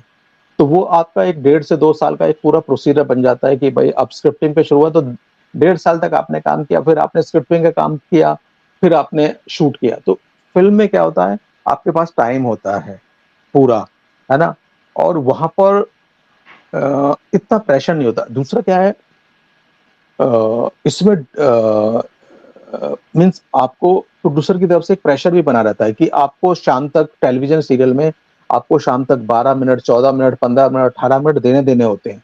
वो अगर उससे कम निकला है, तो फिर वो बोलते हैं सर आज क्या नाम है, लेंथ नहीं निकली, एपिसोड कैसे जाएगा, वो कैसे जाएगा। तो ये बहुत चीजें होती हैं इसके अंदर। तो आपको क्वालिटी भी मेंटेन करनी है ना। और क्वांटिटी बिल्कुल, भी देनी है, बिल्कुल। तो दोनों चीज़ें मेंटेन बिल्कुल। करके आपको चलना पूरा है। बिल्कुल, बिल्कुल। हाँ, हाँ, बीच में रुक गया था। हाँ, तो मतलब ये जैसे हेक्टिक हो रहा है क्योंकि आपके इस डायरेक्शन में क्या अलर्ट भी तो उतना ही रहना है। डायरेक्टर को ही बिल्कुल, देखना बिल्कुल। है कि एक्टर ने तो शॉट दे दिया, कई बार फंबल मार गया और ये चीज़ अगर ऑब्ज़र्व नहीं करी तो वही नुकसान है, फिर वही पूरा नहीं, नहीं, सेटअप नहीं, नहीं बिठाओ वो दोबारा करो, है नहीं, ना? नहीं, वो तो हमारा काम है, वो चीज़ अफ़ोर्ड ही हाँ, नहीं कर हाँ। सकते हम। नहीं वही मैं वो कह तो रहा हूँ ना, अगर तो एक अलर्टनेस बहुत है, मतलब जैसे बिल्कुल, आपने बिल्कुल, बिल्कुल, कि अगर 12 बिल्कुल, घंटे बिल्कुल, बैठे हो तो सिर्फ बैठना ही नहीं है, अलर्ट उससे बिल्कुल। ज़्यादा रहना है। अरे! बिल्कुल सर, आपको उस सीन में घुस के रहना है, मीन्स एक होता है ना कि पूरी की तरह से आपके बिल्कुल। दिमाग में कोई और चीज़ चलनी ही नहीं चाहिए उस समय, हुँ। तो वो है। वही मतलब वो काफ़ी मतलब हेक्टिक, मैं तो यही बिल्कुल, कहूँगा कि बिल्कुल, वो एक होता है ना जो बोलते हैं ना, मज़दूर नहीं होता जो फर्नेस में काम कर रहा होता है, थोड़ा-सा भी उसका ध्यान भटका तो सीधा फर्नेस में जाके गिरेगा वो, वो तो वाली वही हाल है। वो और आपने अगर कहीं कुछ भी गलत कर दिया और अगर क्योंकि उसके कारण अगर प्रोड्यूसर को नुकसान हो गया, कुछ भी हो गया, हुँ, एक्टर को क्योंकि क्या है आपने एक डायलॉग मिस कर दिया और उस एक्टर को दोबारा बुलाना पड़ गया तो उसका पर डे देना पड़ेगा। तो और क्या होता है ये कि भी बात है। भाई 1 घंटे का जो प्रोड्यूसर का खर्चा वो कम से कम 50 से 60 हज़ार रुपए आता है। तो वो किस चीज़ पे लॉस सेट पे चाय कॉफ़ी की किस चीज़ का मतलब? नहीं, नहीं, देखो अभी क्या होता है कि आप एक 12 घंटे शूट करते हो तो वो उसका खर्चा जो होता है प्रोड्यूसर के ऊपर 10 से 12 लाख रुपए पर डे का पड़ता है। तो आप ओके, उसको घंटे में डिवाइड कर इसमें दो। इसमें सर सबके चार्जेस वगैरह इंक्लूड करके पर हाँ, पर डे टी हाँ, हुँ, चार्जेस वगैरह इंक्लूड करके। तो ये मैं टेलीविज़न का बता रहा हूँ, है ना? हुँ, हुँ। और फ़िल्मों का तो बहुत ज़्यादा होता है। तो वो अगर कहीं 1 घंटा भी वेस्ट हो गया तो प्रोड्यूसर का तो 1 लाख रुपए का नुकसान हो गया ना। तो वो फिर बोलता है कि यार वो धर्म जी या फिर जो भी डायरेक्टर होगा कि ये भाई कि ये नुकसान कौन भरेगा, ये सारी चीज़ें हैं। तो ये आपको बड़ा सोच समझ के करना पड़ता है। ब आपने थोड़ी-सी गलती की तो मीन्स फिर आपका कोर्ट मार्शल हो जाएगा जो बोलते हैं ना। तो तो ये एक प्रोड्यूसर का डायरेक्टर पे बहुत प्रेशर रहता है, मैं ये अगर कहूँ तो गलत नहीं होगा। बिल्कुल, बिल्कुल। बिल्कुल, बिल्कुल क्योंकि उसी के ऊपर क्योंकि कल को कोई भी गलती होती है तो वो एक्टर के ऊपर नहीं आती है। वो सारी कल देखो क्या होता है, फ़िल्म अगर फ्लॉप भी हो जाए या कुछ हो जाए तो वो एक्टर पे कोई फ़र्क नहीं पड़ता, सब डायरेक्टर के ऊपर आती है। कि डायरेक्शन सही नहीं थी।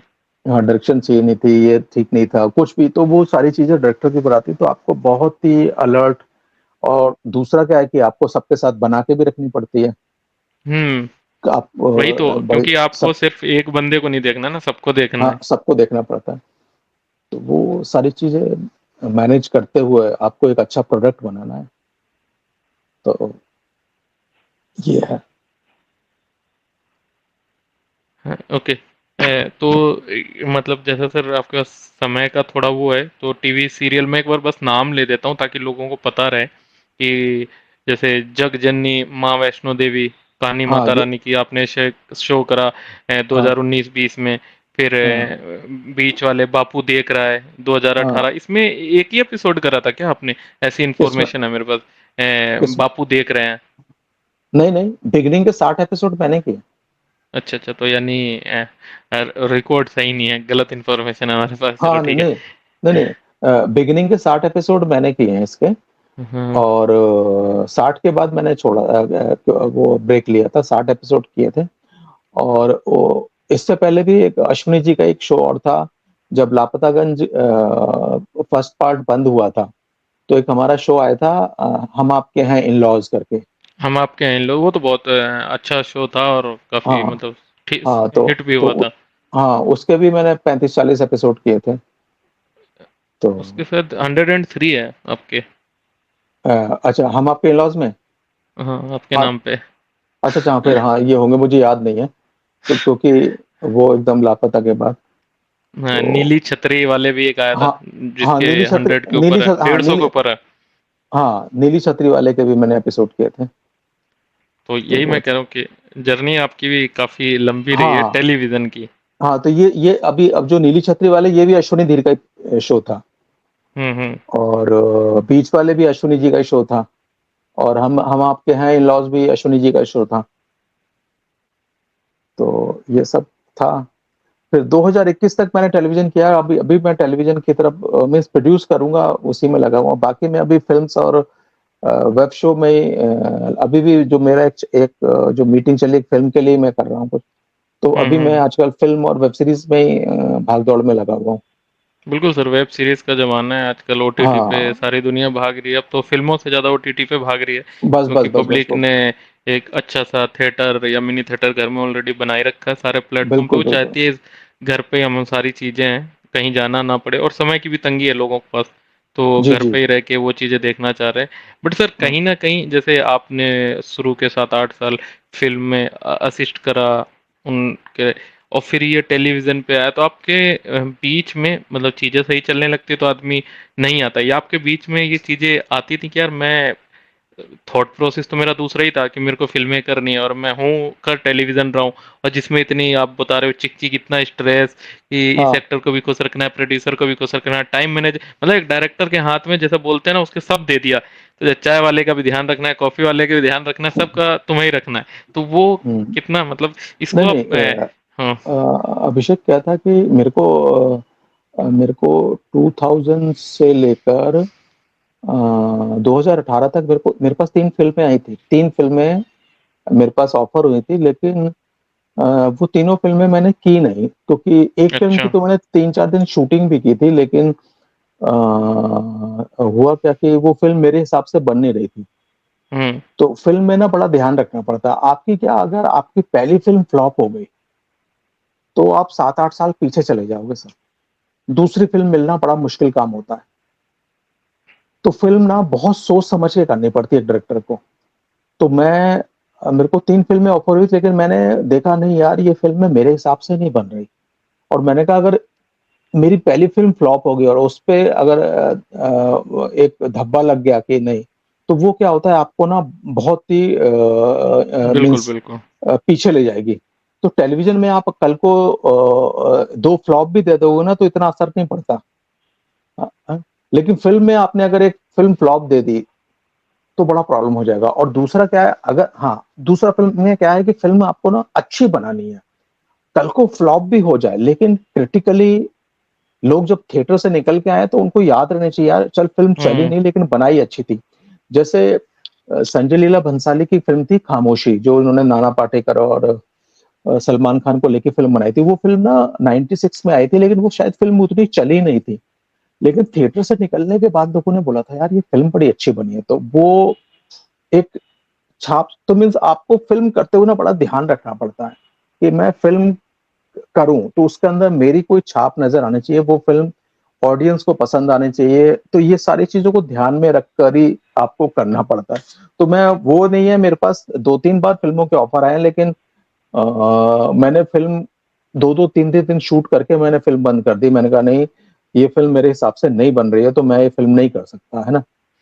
और तो जो ये 2-3 फ़िल्में जो आप बोल रहे हो, ये 2-3 फ़िल्में फिर सर बनी तीनों फ़िल्में बाद में नहीं, नहीं, बनी नहीं, थी? नहीं, नहीं बनी, क्योंकि वो नहीं बनी। कहानियाँ मेरी क्योंकि उसमें से 2 कहानियाँ मेरी थी।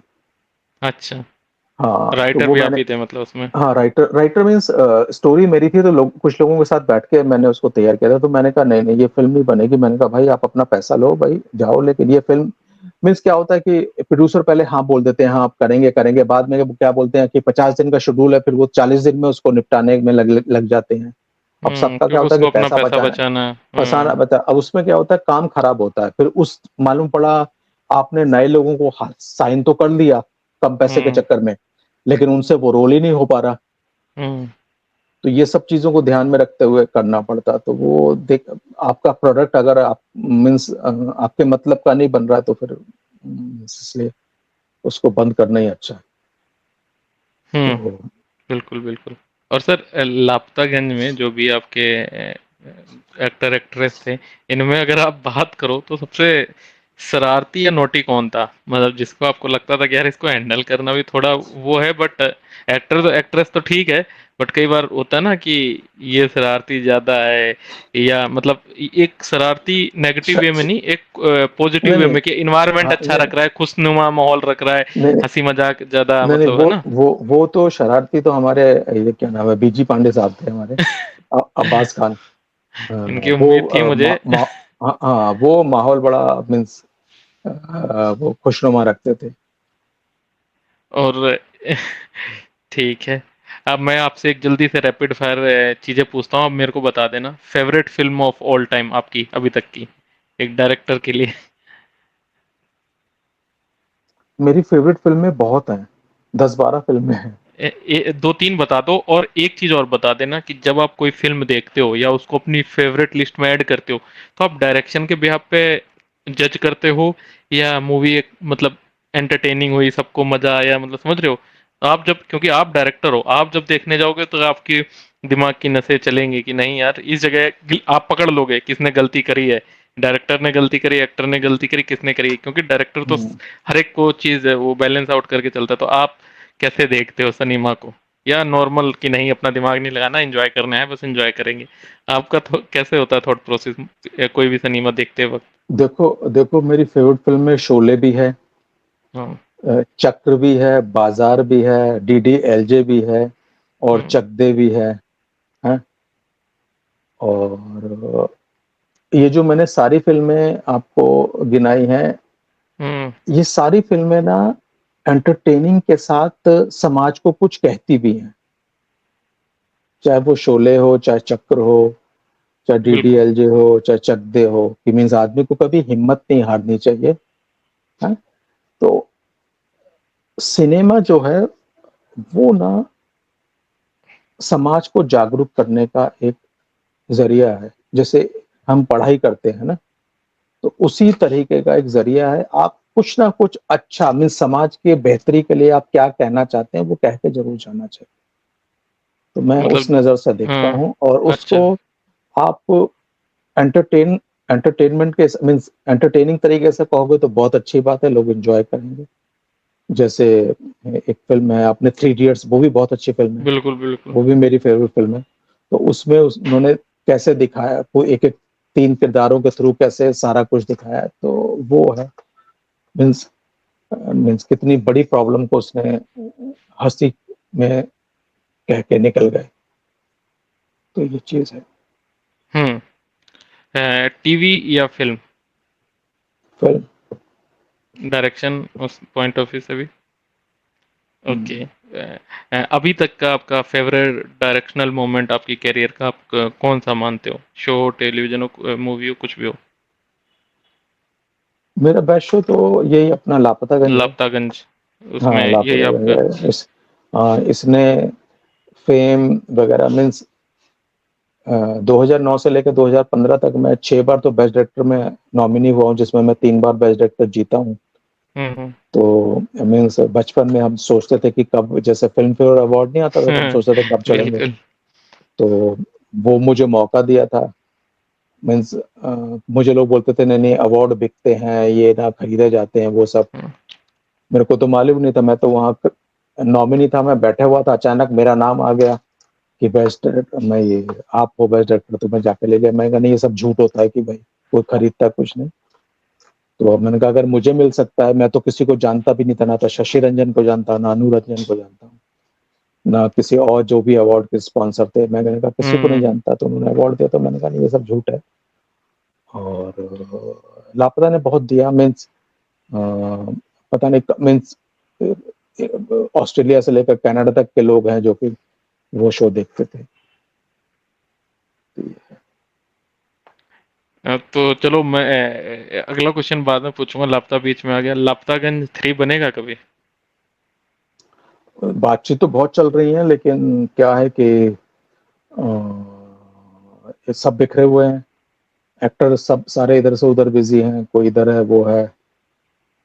तो पर अगर बने जो लीड बने हैं, मतलब हैं। एक आधों को छोड़, जो लीड उस टाइम के रहे हैं, हम्म। अ, अ, सबका मतलब मैंने ये क्वेश्चन सबसे पूछा था ये, हालांकि आप भी रिलेट करोगे कि जब हम काम करते रहते हैं, हमें नहीं पता रहता कि हम अभी अपने पीक पे हैं, डाउनफॉल पे हैं, या बहुत ही ऊपर है। वो जब वो समय निकल जाता है, तब हम आइडिया लगा पाते हैं कि वो दौर मेरे जीवन का सबसे बेहतरीन दौर था। तो हम्म। कई लोगों ने माना है कि Lapataganj one of their best shows which they have done yet. वही डायरेक्शनल में भी आपने बोला कि यार वो अलग ही दौर था, मतलब जिससे बहुत कुछ मिला है सीखने को भी, लोगों को भी।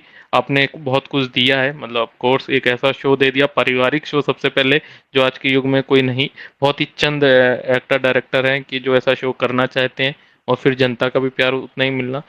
तो अगर लपतागंज 3, मेरे को लगता है कि राइट टाइम है, क्योंकि अभी सोनी सिर्फ, अगर तारक मेहता देखा जाए तो उसके अलावा ऐसा कोई उभरता शो है नहीं कि जो बहुत ज़्यादा डिमांडिंग हो, या पब्लिक जिसकी तरफ रुझान ज़्यादा रख रही हो, क्योंकि आजकल ओटीटी वगैरह इतना आ गया है तो लोग वेब सीरीज की तरफ भाग रहे हैं।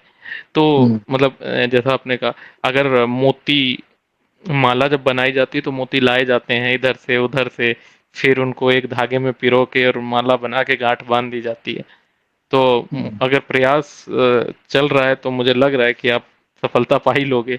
और कोई नया शो बनाने में डायरेक्टर्स, मतलब प्रोड्यूसर का ज़्यादा अहम रहता है या डायरेक्टर का? नहीं, दोनों की अहमियत बहुत होती है। हुँ, प्रोड्यूसर, डायरेक्टर, राइटर, हुँ, है ना, सब ये सारे डिपार्टमेंट की अहमियत बहुत होती है। और क्योंकि कहानी होनी बहुत ज़रूरी है। फिर कहानी में जो किरदार है उनको निभाने वाले होने बहुत हुँ, बहुत अच्छे ज़रूरी है। और उन किरदारों से काम कराने के लिए एक अच्छा डायरेक्टर की भी ज़रूरत है। बिल्कुल, बिल्कुल, और इन सबको सँभालने के लिए एक प्रोड्यूसर होना भी बहुत ज़रूरी है। बिल्कुल। क्योंकि मैंने तो जितने भी लोगों से पूछा, सबने कहा कि हम कर तो लेंगे पर बनेगा पहले, वो क्वेश्चन है। तो वही क्वेश्चन का आंसर आप दे सकते हो कि सर बनेगा कभी लपतागंज 3? देखो, मैं कुछ बोल नहीं सकता। आ भी सकता है, नहीं भी आ सकता है, लेकिन मुझे लगता है कि या तो इसको सीरीज़ बना के ले ला सकते हैं लोग, जैसे ओटीटी पे 10 एपिसोड की, जैसे हुँ, पंचायत आई बिल थी। तो बिल्कुल, बिन बिल्कुल। 10 एपिसोड बनाती, फिर 6 महीने बाद एक और आ हुँ, गई, तो हाँ, हाँ। ऐसा कुछ हो सकता है। तो ये है। आपकी दिली इच्छा क्या है? नहीं, मैं तो चाहूँगा कि सीरीज़ बने तो ज़्यादा अच्छा है।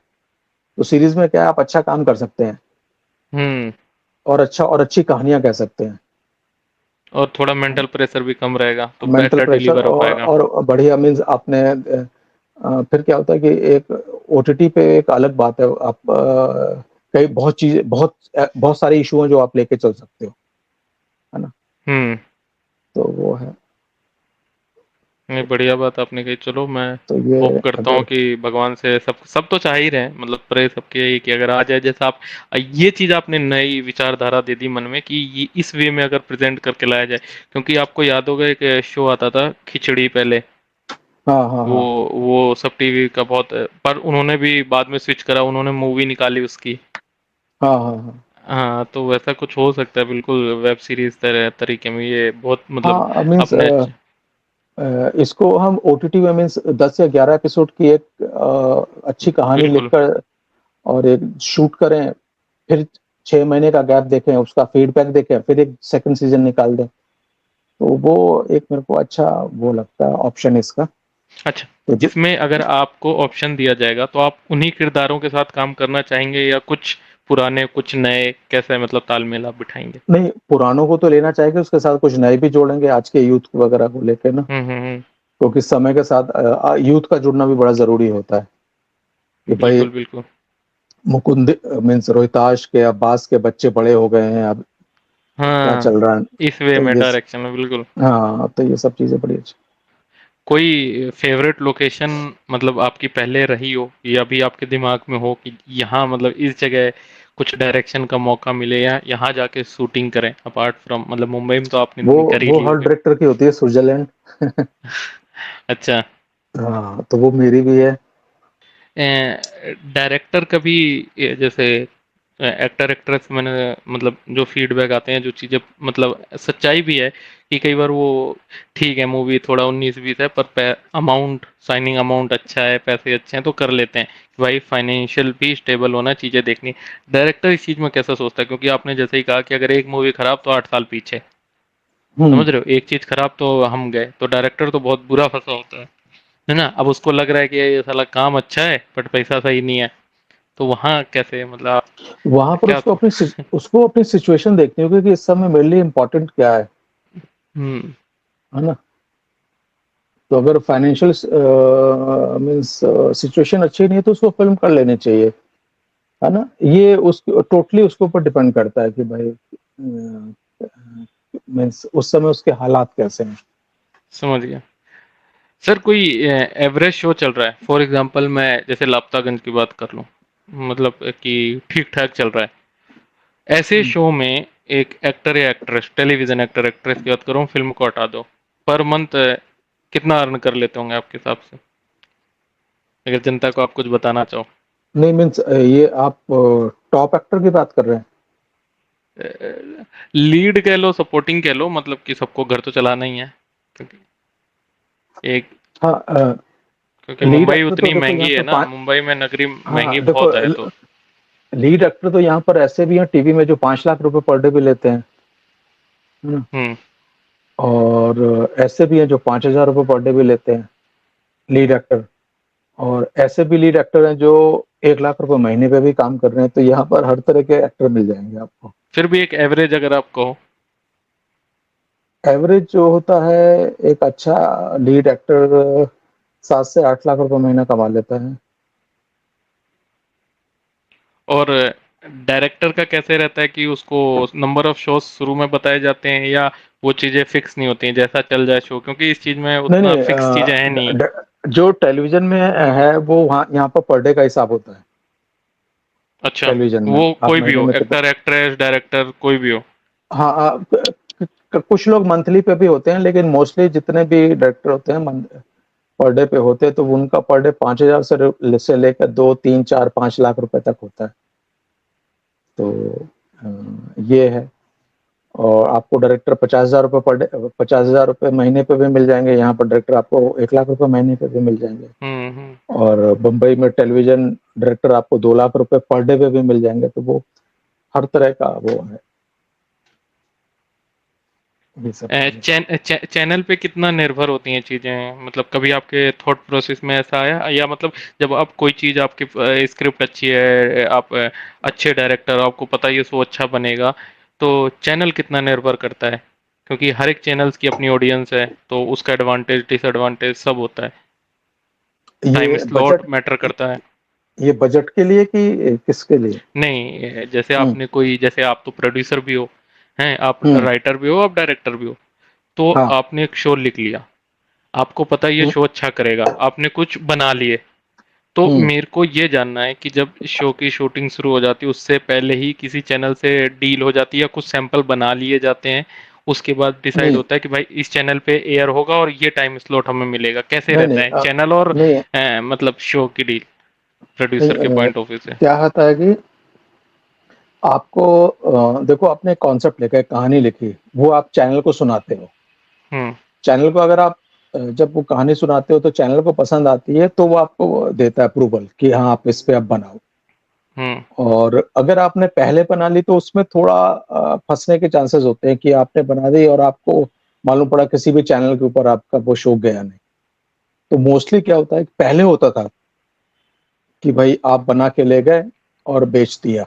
लेकिन अभी क्या मोस्टली कॉन्सेप्ट के ऊपर, कहानी के ऊपर आपको अप्रूवल मिल जाता है और हम्म। उसके बाद आप अ, चैनल जब अप्रूवल देता है, बजट फाइनल हो जाता है, सेट लग जाता है, फिर हम्म। आपकी शूटिंग शुरू हो जाती है। और तो ये ये जो आपने हाँ, बजट ये की बात फ़िल्म्स में कही। होता है कि आपको एक कहानी पसंद आ गई, आपने फ़िल्म बनाई और हम्म। बेच दी। लेकिन टेलीविज़न में ऐसा बहुत कम है। मीन 99% तो कहानी पे ही अप्रूवल मिलता है और चैनल को अगर पसंद आ जाता है तो उसके बाद ही होता है। समझ गया। हाँ, या फिर आपने कोई सीरीज़ बना दी, समझ लो 50 एपिसोड की, 60 एपिसोड की कोई सीरीज़ बनाई हम्म। और वो सीरीज़ बना के आपने क्या नाम है, किसी चैनल को दी, उनको पसंद आ गई, तो फिर आप ऐसा भी कर सकते हो। तो वही मैं कह रहा हूँ, इसमें चैनल टू चैनल रहता होगा, मतलब प्रोड्यूसर के लिए कैसा रहता है कि शुरू में जो सारा खर्चा होता है वो प्रोड्यूसर ही हाँ, उठाता है, या चैनल से डील होने के बाद चैनल ने आपको भाई नहीं, दे दिए 20-30 करोड़ की, अब जाओ इतने मेरे को इतने नहीं, नहीं शोज आप शूट करके दोगे इसी अमाउंट में? हाँ, देखो होता क्या है कि आपने कहानी लिखी, वो कहानी चैनल को पसंद आई, चैनल ने अप्रूवल दे दिया अब चैनल अप्रूवल दे देता था तो फिर उसका एक बजट डिसाइड हो जाता कि भाई आपको इस पे 15 लाख रुपए पर एपिसोड, 20 लाख रुपए पर एपिसोड, 12 लाख रुपए पर एपिसोड मिलेगा। तो वो उसके हिसाब से फिर कास्टिंग होती है कि भाई इसमें अगर मेरा 15 लाख रुपए पर एपिसोड हुआ तो मुझे भाई इसमें बनाना भी है, एक्टर को भी पेमेंट करनी है, अपना प्रॉफिट भी रखना है। तो वो एक अपना प्रॉफिट रख के बनाता है और चैनल को देता रहता है, फिर चैनल उसको टेलीकास्ट करती है। तो ये सारी चीजें, और ये डिपेंड करता है आपके सब्जेक्ट। और अगर आप कोई क्राइम बेस बना रहे तो जैसे आप सोनी पे चले जाते हो, ये है फैमिली ओरिएंट, तो आप क्या नाम है, सब टीवी हो गया, स्टार हो गया, तो ये उसके ऊपर डिपेंड करता है।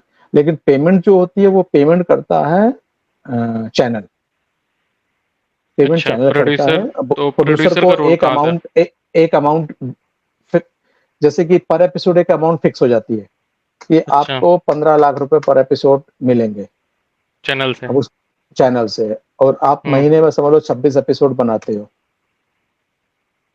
26 एपिसोड बनाते हो तो आपके पास कितना हो गया, 4 करोड़ रुपए महीना आने लगा।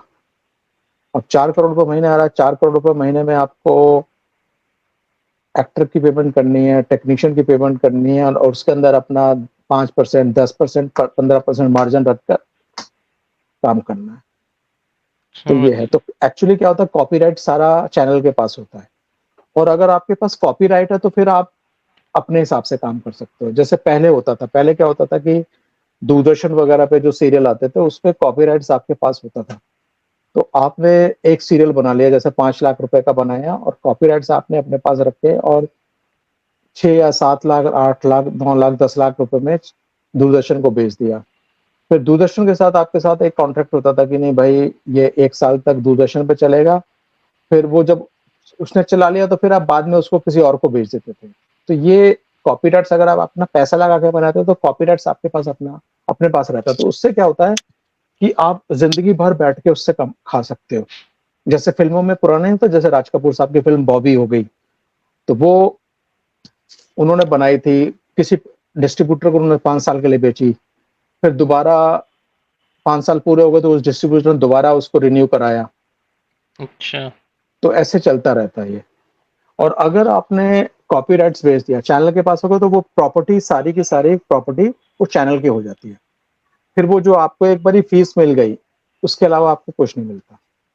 समझ गया। ऐसा हिंदुस्तान में है, जबकि बाहर अच्छा, नहीं है। बाहर तो क्या है कि राइटर ने लिखा है तो वो जितनी बार टेलीकास्ट होगा उसको उतनी बार उसकी एक जो अमाउंट मिलेगा उसमें से कुछ ना कुछ कुछ परसेंटेज मिलता है, चाहे वो एक्टर हो, चाहे वो राइटर हो, चाहे डायरेक्टर हो। तो ये है। समझ बस ये कि भाई कहीं भी पहुंचना है तो मेहनत बहुत ज़रूरी है, और एक अपना मीन्स मेहनत करते रहो, लगे रहो, जो भी आपका एक लक्ष्य है तो सफलता तो मिलती है। तो, तो ज़रूर कामयाब होंगे जो भी काम करना चाहते हैं। बस उस काम को अच्छी तरह से सीख के आए, है ना। मीन्स ये नहीं कि बिना सीखे ही चलो भाई मेरे को हीरो बनना है, मेरे को ये करना है, मेरे को कुछ भी करना है। तो बिना पढ़ाई के मीन्स एजुकेशन बहुत ज़रूरी है। एजुकेशन करके उसकी स्टडी करके फिर कूदो किसी भी चीज़ के अंदर। बिल्कुल, बिल्कुल सर, बहुत अच्छी बात है और मैं आशा करता हूँ जो लोग सुन रहे हैं इस चीज़ का बिल्कुल पालन करेंगे। उम्मीद है आपसे फिर मिलेंगे, तब तक के लिए सर आपने समय दिया उसके लिए बहुत-बहुत धन्यवाद आपका कि आप मेरे चैनल पे आए और आज आपसे वर्चुअली रूबरू होने का मौका मिला, तो उसके लिए तहे दिल से बहुत-बहुत धन्यवाद आपका। थैंक यू अभिषेक, है ना। अभिषेक दिल्ली वाले के चैनल को आप सब्सक्राइब कीजिए, और इन्होंने बहुत सारे पॉडकास्ट बनाए हैं, उसका आनंद लीजिए। Thank you so much sir. ठीक है। अपना ध्यान रखना सर और उम्मीद करते हैं यू कुछ टू। जल्दी अच्छा मिलेगा। या टेक केयर।